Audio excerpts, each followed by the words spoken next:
et que parmi ces espèces, il y a aussi 9% des espèces d'animaux domestiques qui ont disparu, et c'est un petit peu la particularité de ces analyses, c'est qu'elles ne concernent pas que les animaux sauvages, il y a aussi les animaux domestiques, parmi ces 9% ont disparu, et 1000 espèces qui sont menacées. Et ça, c'est dû à l'harmonisation de nos pratiques agricoles, qui font qu'on va sélectionner plus précisément, avec beaucoup d'énergie, les espèces qui sont les plus productives, et donc les autres sont abandonnées au profit des premières.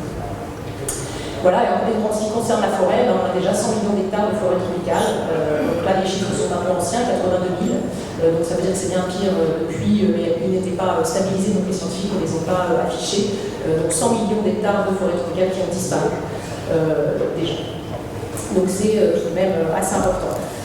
Alors on a pas mal d'autres indicateurs dans le rapport. En fait, le rapport complet, qui n'est pas encore disponible, qui sera probablement disponible cet été, propose énormément d'indicateurs qui montrent l'état de la biodiversité et qui montrent la gravité de ces disparitions. L'index d'habitat de biodiversité montre qu'en fait, il y a 30% des habitats qui sont déjà détruits et qu'il en reste 70% finalement seulement qui sont intacts, des habitats pour les espèces de plantes ou d'animaux ou de champignons. Le deuxième indicateur est intéressant, c'est la production primaire qui reste aux écosystèmes après l'appropriation humaine. En fait, ce qu'il faut voir, c'est que l'homme, lorsqu'il rentre dans un écosystème, ce qu'il va faire, c'est qu'il va s'approprier la biomasse qui est produite par cet écosystème.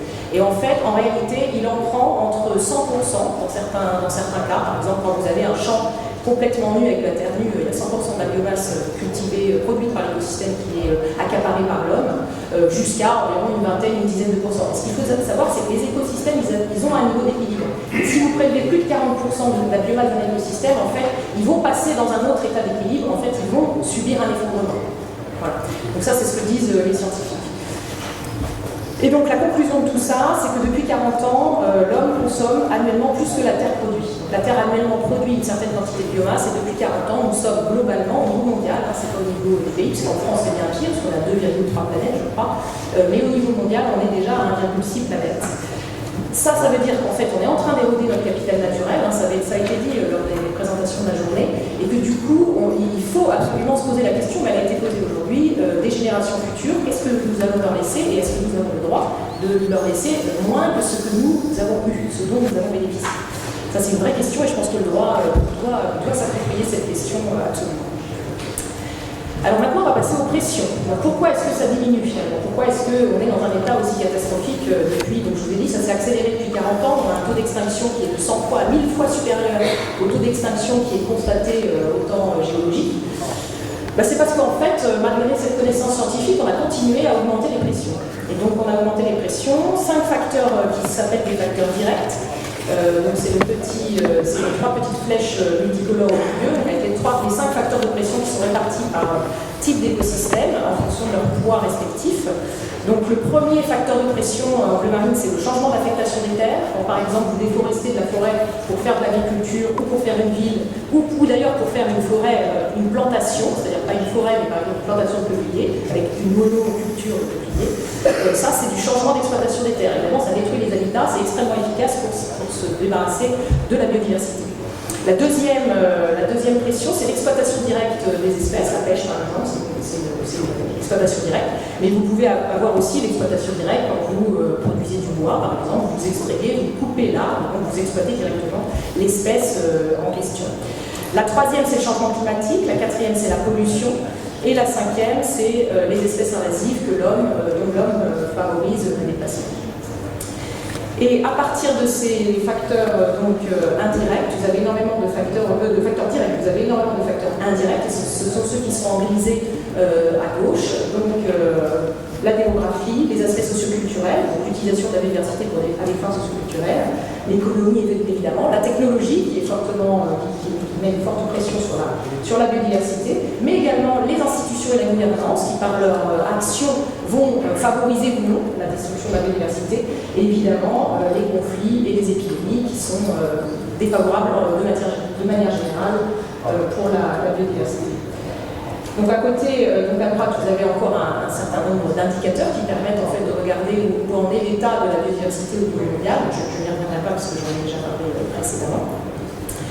Mais néanmoins, on peut dire que tous ces indicateurs, là vous avez d'autres indicateurs dans le rapport, donc c'est pareil, je vais passer un par un parce qu'on est un peu en retard.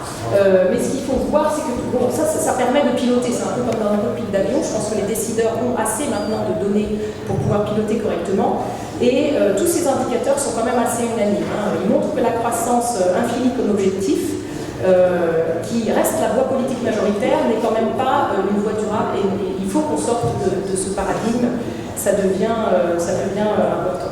Mais c'est vrai qu'on a un souci parce que dans les pays développés, on n'a pas envie de baisser notre niveau de vie. Or, à un moment, il va falloir quand même considérer cette option. Et dans les pays en voie de développement ou les pays non développés, en fait, ils ont envie d'atteindre le même niveau de vie que nous, et c'est tout à fait légitime. Donc c'est vrai qu'il y a des compromis à faire, et ces compromis ne sont pas forcément faciles à trouver, et on est face à un problème complexe, et ça c'est aussi une des grosses conclusions du rapport. Le problème est complexe. L'état est très clair, les données scientifiques sont très claires, mais le problème reste complexe. Et donc les solutions qui doivent être trouvées doivent faire appel à l'intelligence collective et surtout coordonnée. Alors, on a un certain nombre d'autres indicateurs qui sont plus basés sur la notion de risque. C'est-à-dire, est-ce que sur le système alimentaire, est-ce que j'ai des risques sur le système alimentaire de la façon dont sont gérées actuellement la biodiversité et globalement l'environnement. Alors, pareil, je ne détaillerai pas tous ces chiffres, mais ce qu'il faut bien voir, c'est qu'en fait, toutes nos actions qui amènent finalement à une augmentation de la production agricole vont dans le même sens, sans considération pour l'instant de l'environnement au niveau mondial.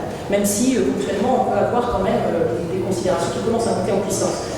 Mais quand on voit que 33% de la surface de la Terre, finalement, est utilisée pour les cultures ou le bétail, que 55% des océans sont accaparés par l'homme et donc font l'objet d'une intense activité humaine, que 75% de la ressource en eau est utilisée pour les besoins agricoles, en fait on se dit que tout ça mène forcément à un risque sur l'alimentation mondiale. Et d'ailleurs, en réalité, l'agriculture aujourd'hui, qui est une agriculture principalement basée sur l'intensification des pratiques, et des intrants importants, l'agriculture aujourd'hui ne nourrit pas le monde. Alors c'est pas uniquement dû à ces pratiques, mais c'est aussi dû à un mauvais système de répartition des richesses et des productions.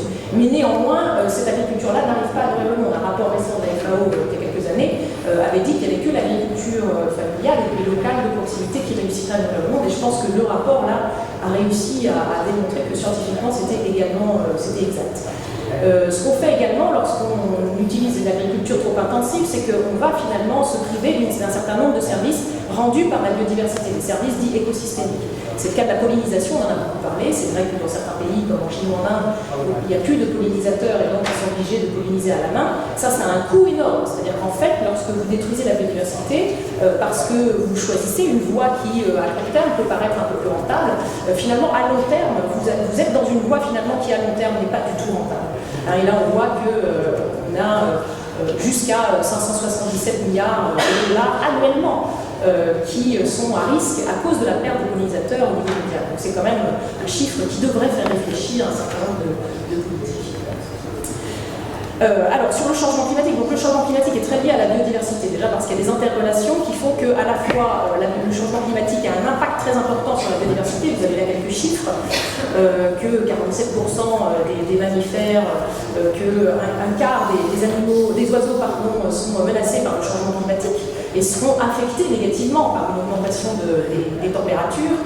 Que même une petite augmentation de température peut avoir des effets majeurs sur un certain nombre d'espèces et que, de toute façon, le carbone qui fait partie du grand cycle, qui n'est pas un problème en soi, le carbone n'est pas un problème en soi, surtout s'il est pris en charge par les écosystèmes. Alors évidemment, si vous détruisez les écosystèmes, les forêts, les sols, les océans qui captent notre carbone, nos émissions anthropiques, là vous avez un problème de carbone. Mais sinon, vous pourriez ne pas avoir de problème sur le CO2. Donc le CO2, le climat et la biodiversité, c'est intimement lié. On ne pourra pas résoudre les problèmes climatiques sans résoudre les problèmes de la biodiversité.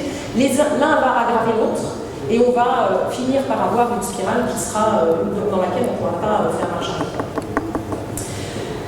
Et d'autant plus que la biodiversité, bon, déjà elle stocke le carbone, elle produit notre oxygène, et en plus elle permet, par les solutions fondées sur la nature, de mitiger, d'atténuer un certain nombre de risques, comme le risque inondation, ça c'est fort connu. Les eaux humides absorbent ces eaux qui sont tout d'un coup, qui arrivent à polluants sur les terres, et ça permet aussi de mitiger, les forêts notamment réussissent à atténuer les risques de tempêtes et de tornades, par exemple, en atténuant, les tempêtes et les tornades vont se casser sur un couvert forestier, ce qui ne sera pas le cas dans une ville. Donc évidemment, s'il n'y a pas de forêt entre la ville et la tornade, vous aurez un souci majeur. Sur l'énergie. Donc sur l'énergie, on a aussi, en fait, nous sommes très dépendants de l'énergie, vous le savez. Pour l'instant, l'énergie fossile, ça pourrait être une énergie non fossile. C'est d'ailleurs les objectifs du développement des énergies renouvelables. En fait, je pense qu'il faut être prudent à ce sujet, puisque on parle beaucoup de la biomasse bois comme énergie renouvelable. C'est le seul exemple que je prendrai. En dehors des subventions, vous voyez la première phrase, des subventions aux fossiles, aux énergies fossiles, en fait, qui sont de 4 à 5 milliards, en fait, elles génèrent jusqu'à plusieurs trilliards, 5 trilliards de coûts environnementaux annexes. Donc c'est ce qu'on appelle des externalités négatives. Donc on va devoir payer ça. Donc là, en fait, pourquoi ça fonctionne pour l'instant? C'est parce que ce ne sont pas les mêmes qui payent. Donc il y en a certains qui donnent 5 milliards pour pouvoir développer dans une filière d'énergie fossile, et puis il y en a d'autres qui accumulent, qui encaissent les coûts générés par l'exploitation et l'émission la production de ces énergies fossiles. Voilà. Mais ce que je voulais aussi attirer notre attention sur le fait que si on déplace en fait les énergies fossiles vers les énergies renouvelables, il faut le faire en bonne intelligence avec la protection de l'environnement. Parce que si vous utilisez la biomasse bois, ils ont commencé à le faire par exemple aux États-Unis pour fournir les chaudières à plaquettes d'Angleterre. Et en fait, qu'est-ce qu'ils ont fait? Ils ont commencé à déforester, à faire des coupes rases dans les forêts humides de Floride. Or, si vous faites des coupes rases dans les forêts, en fait, qu'est-ce que vous faites? Vous changez le microclimat local. Si vous coupez les forêts, vous créez du désert. Parce que les forêts, en fait, c'est elles qui vont agréger avec les particules qu'elles émettent, elles vont agréger le nuage, et c'est elles qui font pleuvoir, en faire leur propre pluie sur elles-mêmes pour pouvoir se régénérer. Donc un climat qui va être chaud et humide, par exemple, comme en Floride, si vous coupez tous les arbres, il va bientôt être chaud et sec. Et c'est arrivé d'ailleurs en Australie et en Floride lors des déforestations massives qui ont été générées par une activité humaine dans le pays.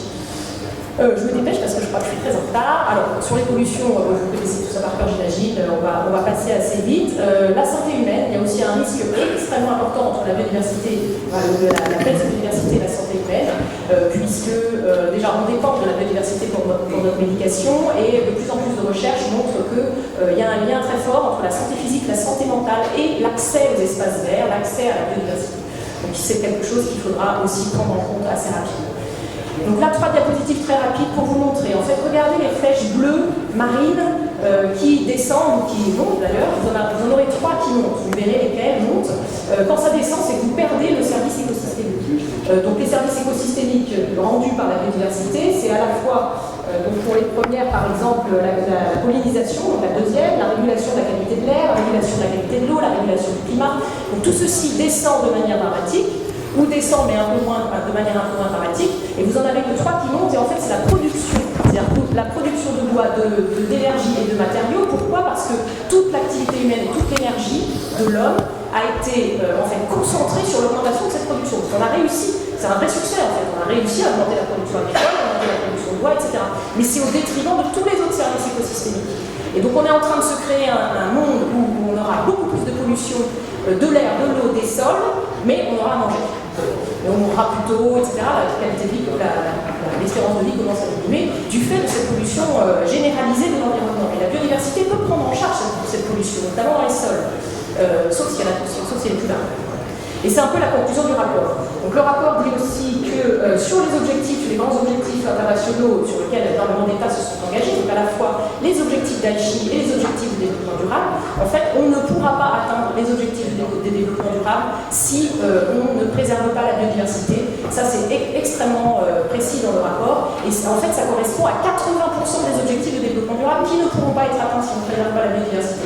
Donc il faut absolument que tous ces objectifs-là, biodiversité, climat, énergie, qualité de vie, bonne qualité de vie de l'homme, soient pris en charge ensemble. Et c'est vraiment l'intégration de toutes ces politiques qui feront qu'on réussira finalement à se sortir collectivement d'affaires, et surtout à ce que les générations futures aient un monde tout à fait, quand même relativement viable.